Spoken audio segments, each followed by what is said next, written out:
And we're live. Alive. We're alive. We're alive! Hello! Welcome to Talk Comics to Me. It's Wednesday. I don't know It's the the date. 24th. June 24th? I'm really good at the dates now. Yeah, you're doing great. You're doing better than me. I'm not doing a schedule anymore, so I'm lucky I know what day it is. I don't even know how I know the date, to be honest. Well, I'm proud of you. Yeah, either thank way. you. I appreciate that. I'm Champenstein. I'm Heather Hadfield. If you didn't know, we're about to talk about new comics. That's all we do, is talk about comics. Do you want me to go first? Or do you want to go Excuse first me. since you have two? And we can take turns? Okay, we'll try. Yeah. We're throwing it off. We're getting wild today. We're getting wild. We'll see how bad I mess this up later on down the line.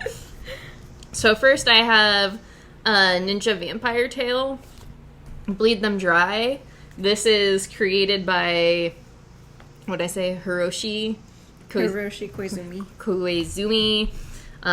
Elliot Rawl does the writing, and it is about I did look up everybody's name. Hold on, I have this page up so I can see everybody's first and last names. And then the artist is Dyke Ron. And the colors are by somebody, right? Yeah, right there. Mikel Muerto. God damn it. Miguel Muerto. Yeah, God, I did a bad job still. Oh, and letters by And World? Yeah. I don't know who that is, but that's cool. Yeah, so the art is really great. It takes place in 3333, and in this future, vampires and humans live together, and there's somebody just, like, killing vampires right now. Okay, you say they live together as in it's like a symbiotic thing, like They're in harmony. Okay, okay. So they're in harmony. In harmony. So this follows Detective Holloway and her partner, Atticus Black. Is that him? Yes, I think so. No. Classic. He has silver hair, I'm sorry. Oh, okay. And this man does not have silver hair. Okay. But it starts out, they're called to a scene of a murder, a vampire murder, and they decide that this is a vampire slayer. And all of these things happen. Lots of intrigue, detective stuff. If I get into, like, what happens, it's kind of ruins the entire book. Okay. But she is a human, he is a vampire. And they're just, on search of a vampire slayer in, like, a weird sci-fi, like, kind of Blade Runner-esque future. Okay, important question. How do they know it is the murder of a vampire? Any vampire thing that I have watched, when a vampire gets killed, they're either turned to ash or a pile of goo. I don't know. It looks But there like is, there's like, actually there's Okay, an actual body that's... here. I like that. I like the way that different people write vampire stories and, you know, the mythology behind it and stuff. So, okay, that's cool. Yeah, and I don't know, like, it seems like there's probably something a little bit special about these particular vampires since they're just kind of, like, living with humans as humans. Okay. It had a real anime feel to it.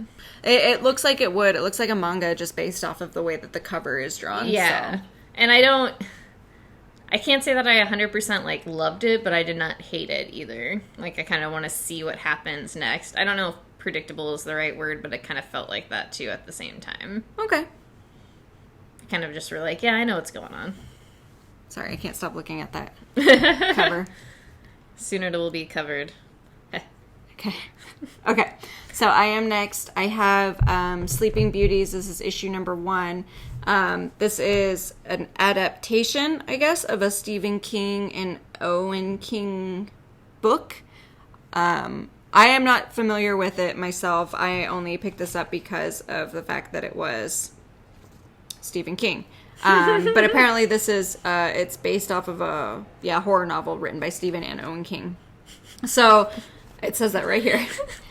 So basically the story is there's this weird sleeping disease that's kind of going around the world that only works on women, where when they go to sleep they fall into this weird almost coma type thing. And I don't remember what it's called, like in their weird stasis or whatever, they are like covered in webs, is what it seems like. Okay.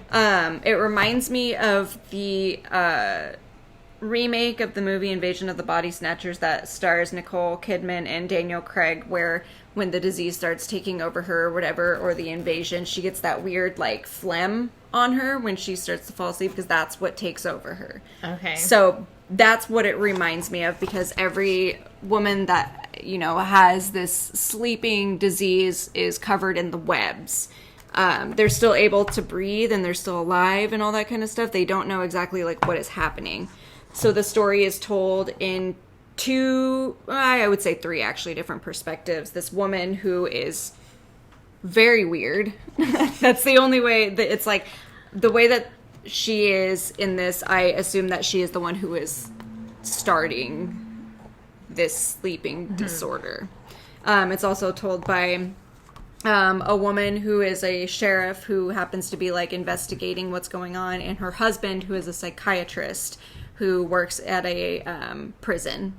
So they're all intertwined, and it's this is obviously just like the introduction, so you kind of are introduced to these characters and the roles that they are going to be playing, but as for everything else, like, it doesn't delve too far into the actual disorder itself. It just gives a brief outline of it, and that's it.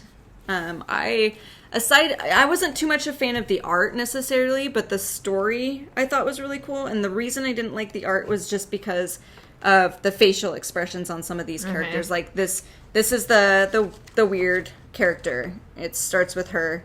Okay. But the weird facial expressions that she makes in it are why I don't really enjoy it too much. Like, Okay, yeah. it's just strange, and she does make that face a lot.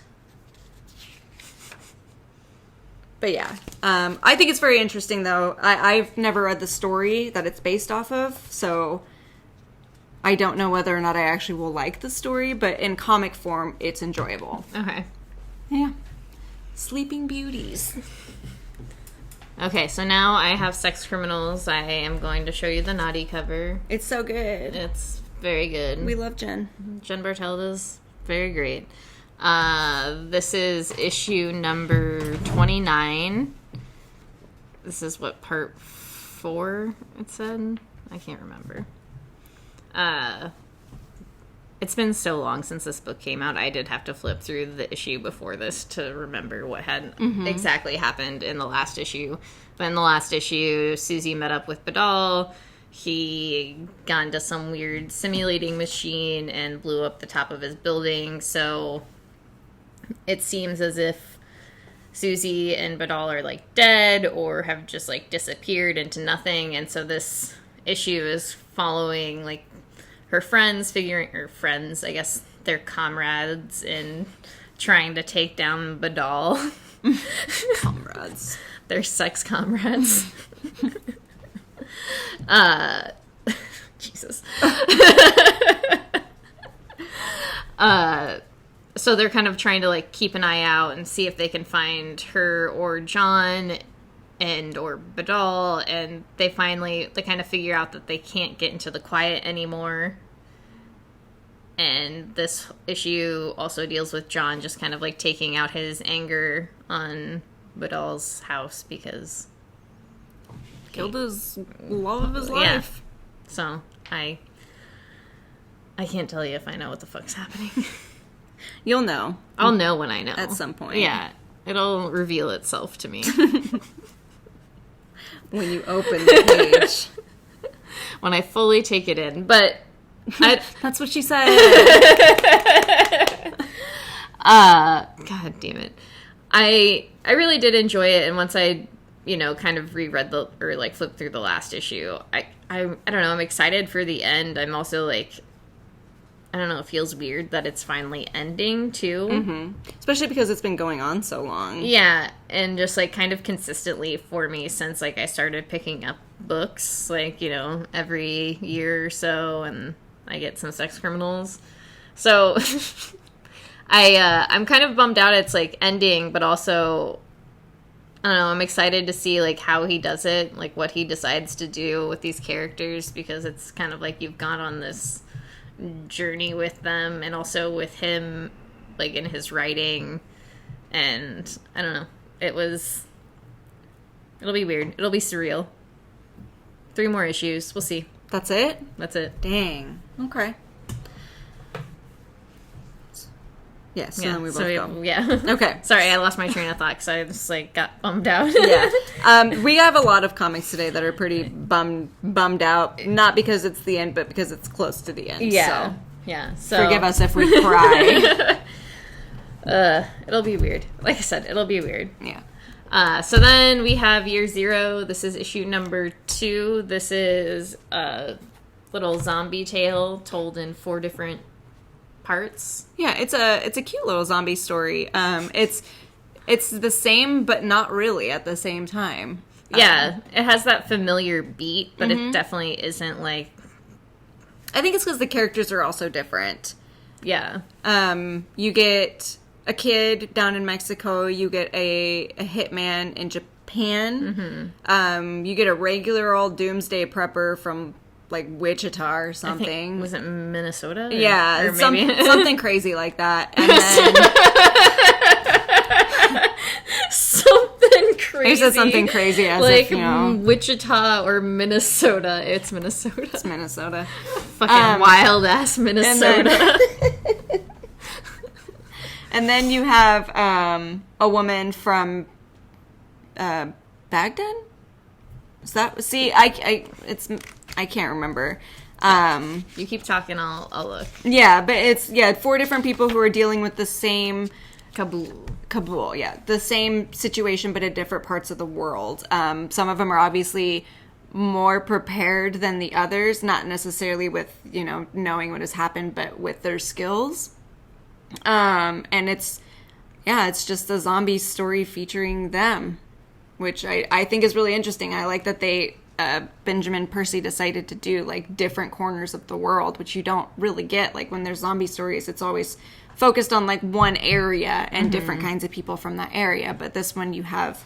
Or people from those areas, like, coming in. Right, to, like, right. But this is, you know, like, literally different parts of the world. And so you know that they're not ever going to meet up. There's no way they can with this apocalypse happening. Like, are they all going to fly to Wichita? Like, they can't do it. It's not going to happen.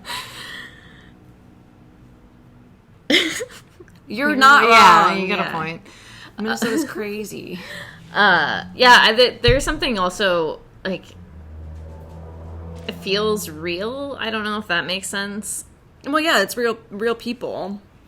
And it's not just, like, obviously made up characters for it. Like, they do all feel real because we all know, I mean, we don't know Hitman, but I'm just saying, like, we know people who are stern and serious like that. Like, we know all these different kinds of people.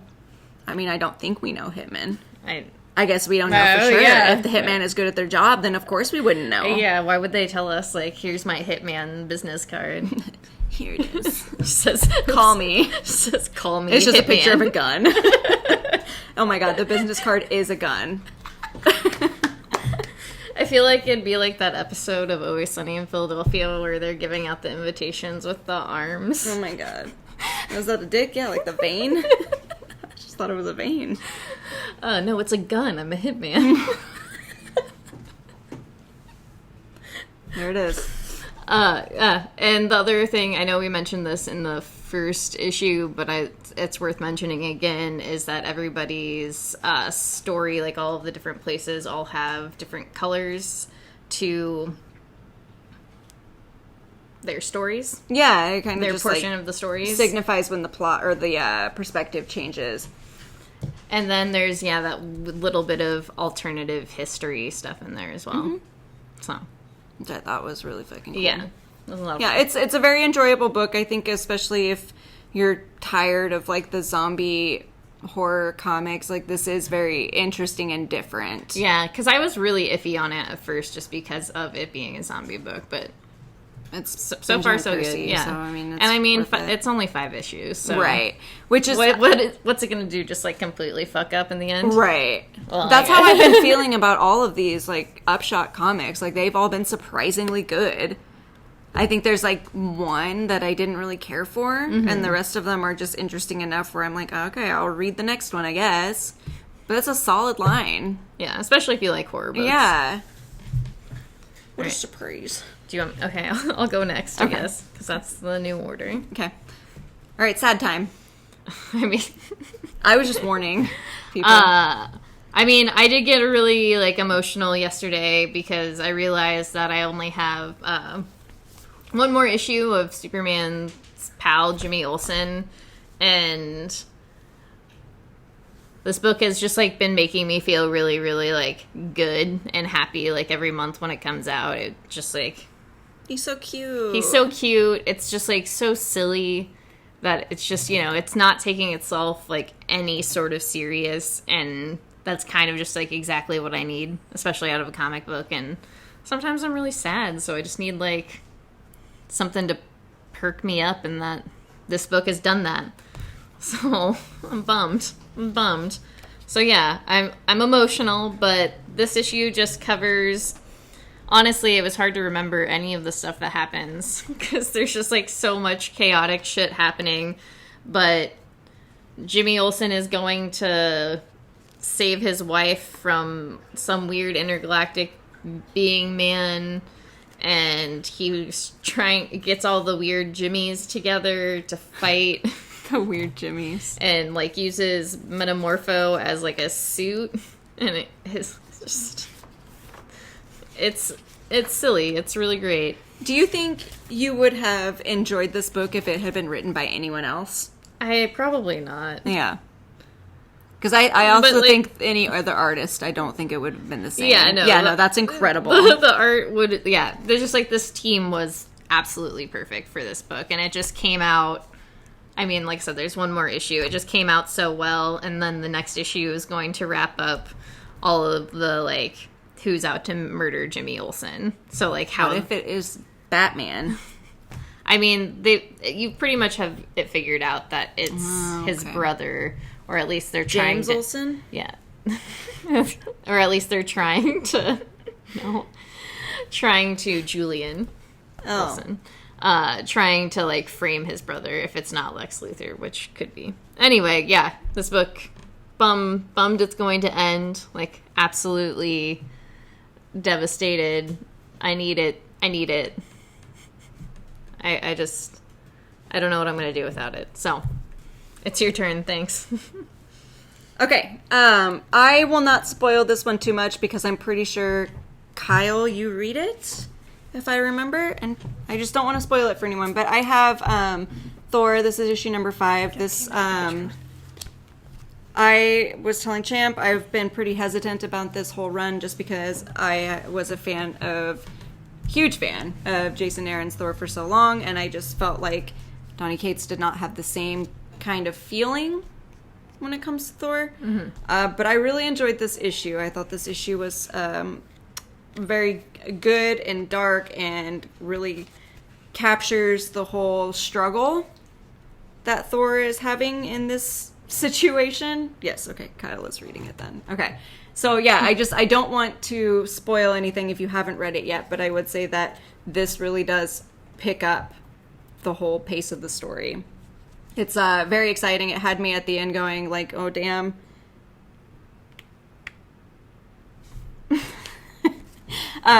yeah, again, even though this is not the same voice that I've been used to for Thor, this particular issue kind of rejuvenated how I felt about it, and I'm very excited to keep reading it, which I am very surprised at myself for. But this issue was really, really good, and it makes...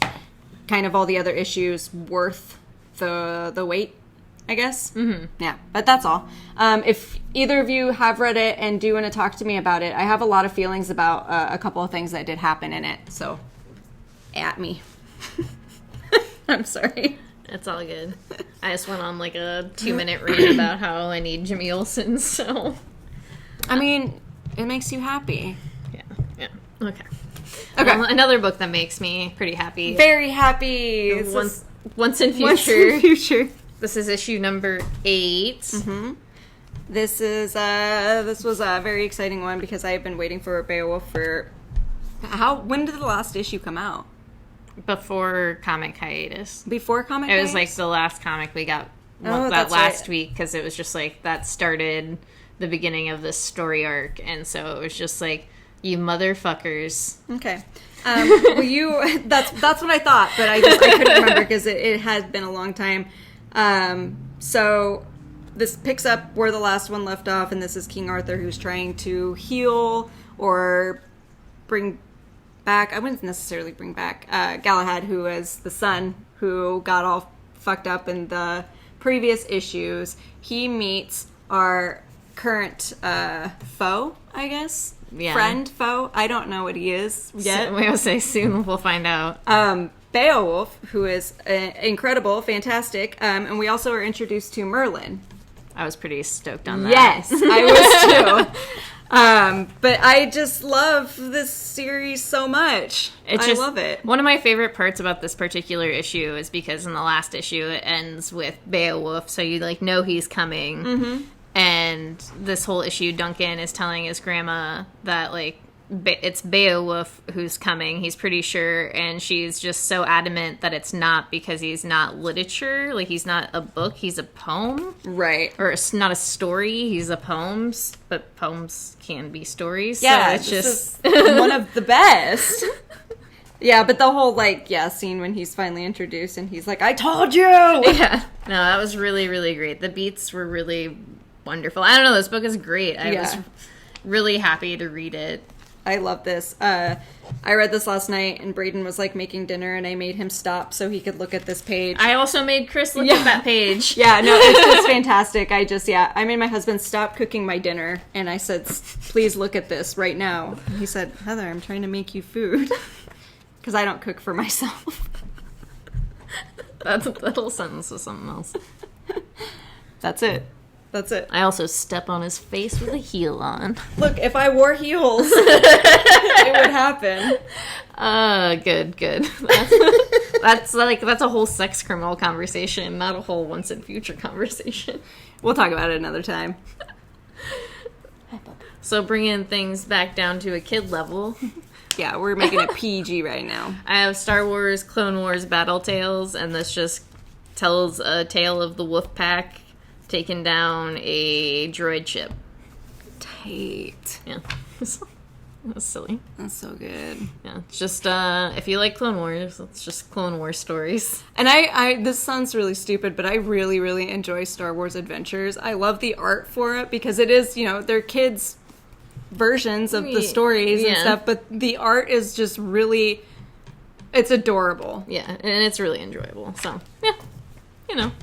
Okay. If you like Clone Wars and stuff, it's worth it. Is it its own separate story, or does it have anything to do with the actual Clone Wars? I assume it's based off of the cartoon. Yeah, Clone it's based Wars. off the cartoon. Okay. It's just little separate battle tales. So it's just different battles that the clones have gotten into. Interesting. I still haven't watched any of them yet. I'm getting there. One day. Okay, so I have Nomen Omen. This is issue number 6. This is a little less than halfway through the series. Becky discovers that she can contact 4 different versions of herself from previous lives because of the magic that she has. She's still trying to figure out how to get her heart back, but she also is kind of in control of the magic that is in the world around her, and she is using it in a way that she's not supposed to be using it because she is tired of being used as a pawn. So then the king, I think he's the king. He's either the king or the prince. I'm pretty sure he's the king. The guy who took her heart to begin with is finally, I found you, now you're going to be mine, and all that nonsense. And then he realizes that she is actually more in control than he is. So this is him trying to get her to come to his side. It was originally going to be he was going to force her because he has her heart, so he is able to do what he wants. But because of some magic friends that she has made, he is no longer in control. All that kind of stuff. Same, right? Yeah. It's I think we all can relate to trying to get our heart back. I think that's why I enjoy this so much, is because same, honestly. But there's a really good author's note in the back where Marco Bucci Dog, I just mutilate everybody's name. I don't know why you're asking me. Yeah, I don't know. If I was a teacher, they'd be like, she doesn't fucking know what she's doing. She can't Ron. say anybody's name. Ron? Ron. But anyway, the author note in the back is really interesting. Because he was saying, like, as he was writing this, because this is actually, like, translated from Italian, because he's from Italy. Like, this whole story was already done for the most part. But when he was working on this, he wanted it to be something bigger than just a comic book. Like, he wanted it to be a book. He had apparently, like, the Instagram that I had shown you that she runs, he had started this, like, several years ago. Like, there's an actual Instagram that he uses as her Instagram. Oh, cool. Yeah, which, I thought that was very interesting because I didn't know. Too. Like, there's some of it. Huh. But, he had started that so that you can read it in time with, like, the pictures and stuff that she was posting, which I thought was really cool. Yeah, that's really interesting. But he is... Let's see. Nomen Omen The Fall was published in Italy in the autumn of last year, I believe. It's chapters from this story collected into book form, which is incredible. I had no idea that was even a thing. But he said, I can anticipate that some extracts will appear in the appendix to some issues of this run, which means that I'm going to have more to read, which is fine. But that's cool. I just thought, like, good for him. Like, he had an idea, he wanted it to happen, and it's happening. So, cool.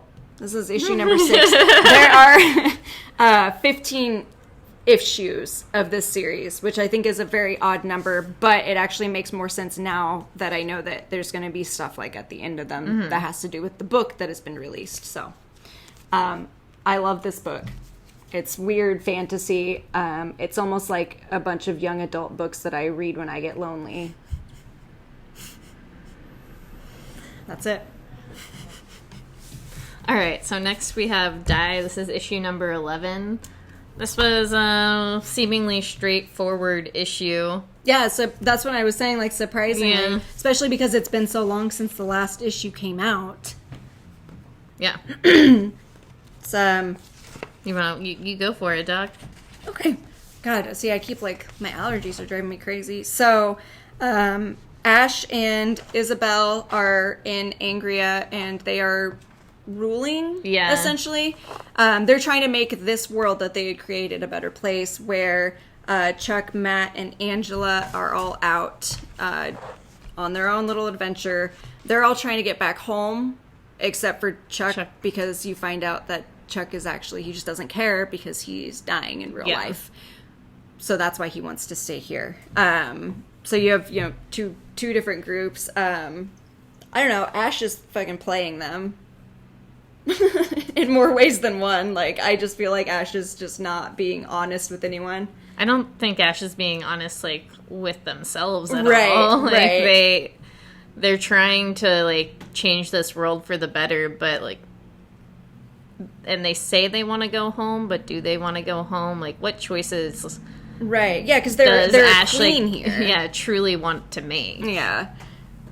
I don't know. I feel like this issue was kind of not boring necessarily, but especially compared to the last one, it was a lot slower. Yeah, I just think it was trying to give you a little more insight into, like, kind of the characters themselves in these situations and, like, where they're going to grow from here. Right. Also, I don't know if you felt this way, but I feel like Stephanie Hans, like, really, like, amped up the art this issue. Yeah, no, I absolutely did. The art in this is absolutely incredible. It's just, like, I know that her art is just great every time, but there's something, like, particularly, like, I don't know. I think it's certain characters, too, because Ash, I feel like any other issue I wouldn't have guessed, but, like, looking at Ash in this one, it was like, yeah, that person is the fucking queen of this country. Mm-hmm. Like, that's insane. I don't know, and it's, like, maybe just a little bit pairing with the colors, but, like, this, there's something just, like, really, really, really, really solid about the art this round. And I think my favorite part of this was the fact that Ash went down to Seoul not to interrogate, but to, like, get comfort. Yeah. They just wanted to be comforted by their friend. And I think the art mixed with that was really, really cool. Mm-hmm. I love that whole thing because Saul is a prisoner right now, but they just comforted each other. And Yeah. that was just, you don't see that at all because you think that Saul is the bad guy. Yeah, and there's, like, facial expressions are really, like, vivid in that conversation as well, where you can really, like, see the connection that was there. Right, and you can tell that at one point they had been best friends, and even if they weren't best friends at the moment, there were still those feelings. Oh, for sure. All right. Next. Maybe I did take something out of that issue. Yeah. Now I have Batman the Schmeier. Go ahead. Oscar Why do Mayer. I even try to do this? The fun. smile Oh, killer. you put him on your shirt. Yeah. I love it. Okay. So I'm just going to read the back of this. Young Bruce Wayne grew up watching Mr. Smiles' Playhouse, but the show might have been watching him back. Not only was young Bruce watching, he was listening as Mr. Smiles spoke across the airwaves only to him. And decades later, he'll learn the terrible truth of the poison that was slipped in his ear, disguised behind a killer smile. That's a killer smile, man. So this takes up where Joker Killer Smile left off. The Joker has escaped the mental institution with help from the doctor, his psychiatrist, and he's attacking Batman. And Batman, you're also dealing with this history of young Bruce watching this Mr. Smiles and him kind of controlling him, and I don't know, it's a Batman story, that's for sure. God damn, this art is... Yeah, the art is great. The art is just so good. Mm-hmm. The story was, like, it wasn't bad. I didn't hate it. I didn't really, like, think it was the best thing I'd ever read, just because it kind of is one of those things where you're dealing with this idea that, like, oh, Bruce Wayne is crazy. Like, he's in the asylum, and he's not actually Batman, and, you know, that kind of feels played out.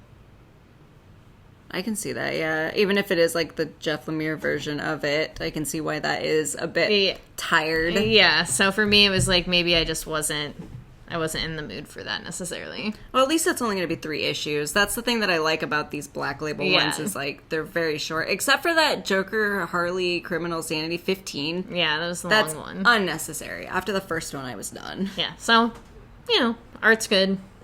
Story's alright. Mm-hmm. It's Batman. They have 3 really great, talented people on that book. That's insane. Yeah. That blows my mind. That's like White Trees all over again. You know, it's like, it is a solid book overall. It's just, I don't know, maybe if I was a different person. Then you wouldn't be you. And we wouldn't be doing this. I just noticed that there's a Batman in the Yeah, isn't it cute? Yeah. It's super cute. I like the little eyes. Yeah. Okay. Okay. So then we have this. This is our last one. This is Middle West. Ooh. This is issue number 17. We both cried reading this one. This one made me ugly sob. To be fair, I was already emotional over the Jimmy Olsen thing. Yeah. But I wasn't. And it still made me cry. But I also sobbed. I think for me, I more so cried because I did not realize that the next issue is the last issue. So I had this particular issue. I don't really want to like get into it besides saying that this is Abel and the group coming together as basically a war breaking out between the carnival people and Raider, and it's just a giant fight, and everything just kind of just skyrockets real fast. Mm-hmm. But by the end of the issue, you're just like feeling some sort of way, and then when I flipped the page, or when I saw it was like the last page, which was already like fairly emotional thing, and then to flip the page and it said Middle West concludes, and it says the final issue was in July. It just fucking it's like somebody like ripped my heart out. Well, yeah, because it's like we've been talking about this whole time. Like we love Abel and we want him to be okay. And the way that this ends is not okay. And that doesn't mean that it won't be okay. It's just at this point in time, everything that we didn't want to happen is happening. And that's what broke me. Yeah, no, that's Chris asked me, like, what happened, and I explained it to him, and that's, you know, by then, that's exactly what I said. It's just, like, I've come to care for this character in such a way, like, I don't know if I've ever cared for a character like this, especially, like, a kid. Yeah, like, that's what got me, too. Is, like, there's something about this particular character that, like, maybe I see a little bit of myself in, and, like, I understand that anger and that frustration, and there's just something, like, you know, just, I don't know, relatable about him, and just something that's really wholesome and at the same time, and you just want to see him succeed and just get what he should get out of life. You want him to be happy and okay and safe. And that. Yeah, that's all you want. Yeah. And you know, that's the thing about the next issue being the last issue, is just because I feel like this book, it gives you glimmers of hope, but I feel like there's no way it can end on, like, an absolutely positive note. Mm-hmm. Because we still have to see Dad. Yeah. We still have to know how Dad comes into play. And I don't, with everything that's happening here, I personally don't think it can be a happy ending. And I don't know if it can't be, like, 100% happy, but I feel like it has to have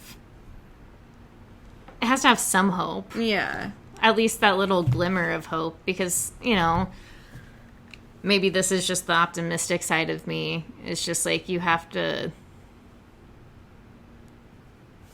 especially in these sorts of situations, if you don't have, like, that even glimmer of hope, everything is just going to be awful forever. Right. You have to have hope that things will be okay, otherwise things will not be okay. Yeah. And I don't know if that's just, you know, the part of my brain that's always trying to fix the other part of my brain.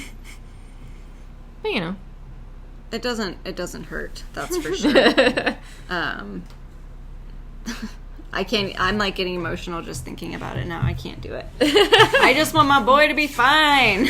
No, 100%. That's all I want. And 1,000 times, you should definitely read this book. The story is absolutely wonderful. The characters are so solid and well-rounded, and the colors, especially in this issue, like, it's beautiful. It's one of the most beautiful books I've ever read. Yeah, 100% worth it. I would say it's, like, on my top 10 forever comics. Yeah. Oh, yeah.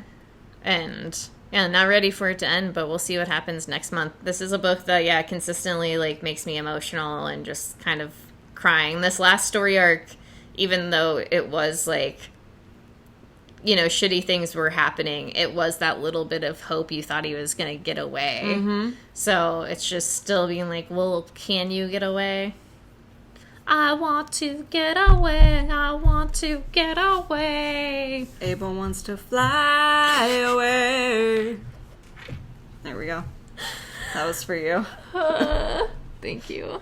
Okay, that was it. That's the middle And that concludes our Wednesday, since we couldn't just, like, end with us being sad boys. No, can't do it. There's got to be hope, man. Even if it just comes from us singing Lenny just Kravitz. A little glimmer. Anyway, we love you. Thanks for listening. Go buy comics. We'll see you next week. I don't know why I said it like that. I'm so sorry.